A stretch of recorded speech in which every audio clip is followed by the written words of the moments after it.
זה אבא אילן. פו פו פו אדום. מה נשמע? מה שלומך? אבא רוצה לספר לך סיפור. הסיפור מדובר על אבא ואמא. אח של אבא קוראים לו רפי הרגשן, ומורן. עכשיו, הסיפור הוא כזה. אבא הוא בצבא, את יודעת. אבא לא כל היום בבית. הוא בא פעם ביום ראשון, הוא הולך לצבא, ביום שני הוא נשאר בצבא, וביום שלישי הוא חוזר לרומי. ביום רביעי הוא חוזר לצבא, וביום חמישי הוא חוזר לרומי. אבא... אילן, תחליף בובה. אבא ואמא...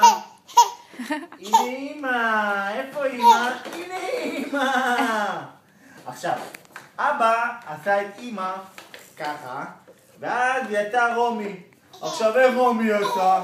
רומי, אמא הייתה בבית חולים, היא הייתה ככה...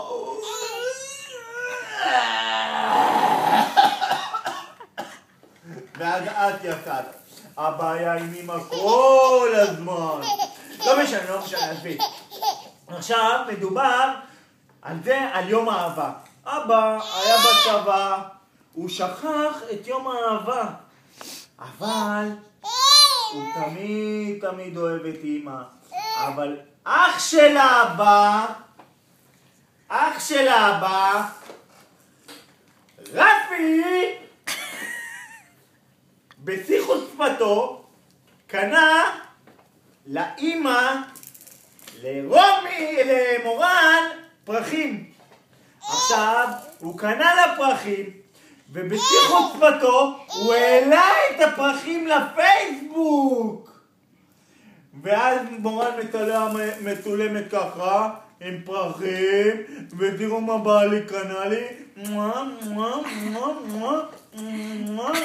כל הדברים האלו, אז בטח היא נתנה לו בלילה פרחים, אז בבוקר הוא הביא לה גבעולים.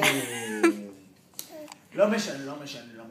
בקיצור, אילן, שלא תשבור לה את המשחק. אבא הלך עצוב, חזר עצוב וזה, פתאום באה אמא שלה. מה?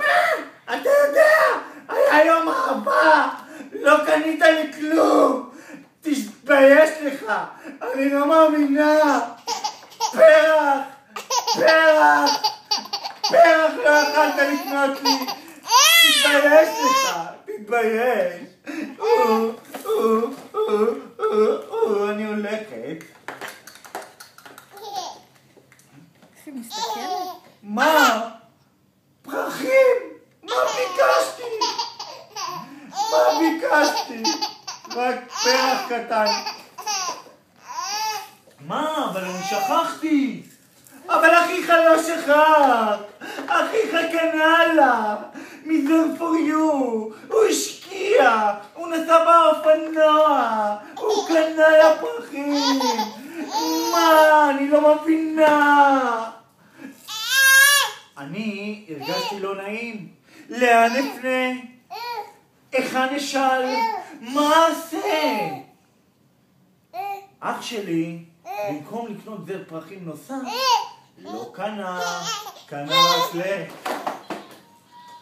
רק למורן,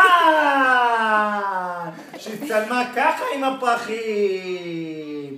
זה ממש לא בסדר. עכשיו, המוסר השכל...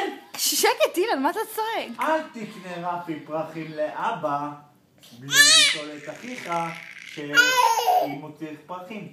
תודה רבה.